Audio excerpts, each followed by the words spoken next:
अनु उस दिन घर से बाहर निकली थी सिर्फ कुछ जरूरी काम के लिए, लेकिन उसे क्या पता था कि उसकी जिंदगी का सबसे बड़ा झटका उसी दिन उसका इंतजार कर रहा है। रास्ते में चलते चलते उसके दिमाग में यश की बातें घूम रही थी। यश का बदलता हुआ व्यवहार उसे कई दिनों से परेशान कर रहा था।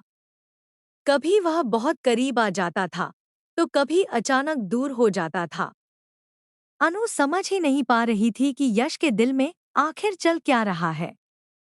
उसी उलझन में डूबी अनु जब एक पुराने और शांत इलाके से गुजर रही थी, तभी उसने दूर से एक जाना पहचाना चेहरा देखा।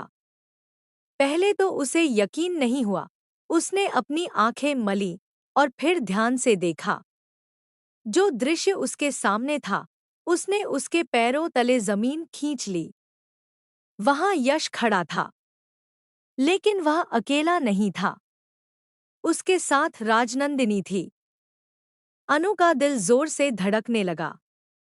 उसे समझ नहीं आया कि वह जो देख रही है वह सच है या कोई भ्रम।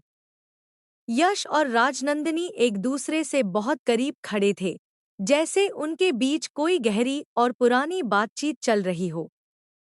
राजनंदिनी के चेहरे पर एक रहस्यमय मुस्कान थी, और यश की आंखों में एक ऐसी गंभीरता थी जिसे अनु पहले कभी नहीं समझ पाई थी।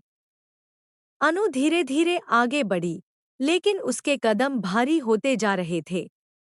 उसके मन में सवालों का तूफान उठ रहा था। यश यहाँ क्या कर रहा है? राजनंदिनी के साथ उसका क्या रिश्ता है? क्या वह सब कुछ जानती है जो मुझे नहीं पता? हर सवाल उसके दिल को और ज्यादा तोड़ रहा था।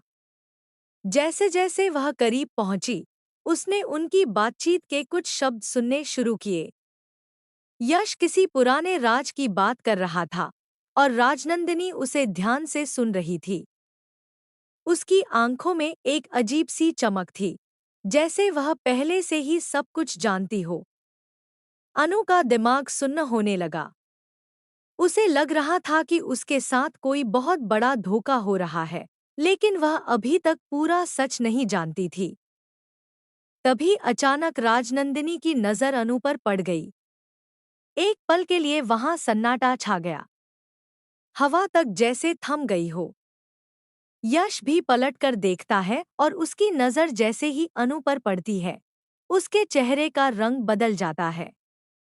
वह कुछ बोलने की कोशिश करता है, लेकिन शब्द उसके गले में ही अटक जाते हैं। अनु की आंखों में आंसू भर आते हैं, लेकिन वह खुद को संभालने की कोशिश करती है।